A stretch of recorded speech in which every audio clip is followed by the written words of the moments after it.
Content created in InfoAssist can be set to use the responsive autoprompt feature to control parameter-driven charts, reports, and documents. This feature enables you to create parameters and then make dynamic selections at runtime based on the options you create. This gives you flexibility and the full advantage of viewing your data dynamically. You can use a parameter to select the fields to display in your content at runtime.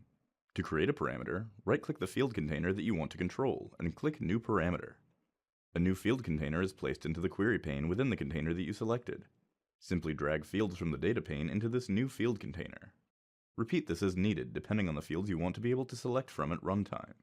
You can also define the parameter prompt that will be presented at runtime by right-clicking on the parameter container and selecting Parameter Prompt. This allows you to apply the correct categorical labels for display at runtime. You can create parameters for measure fields and dimension fields. Once your parameters are labeled and the related fields are organized, you can run your chart, report, or document. At runtime, the parameters display based on how you set them up in the query pane.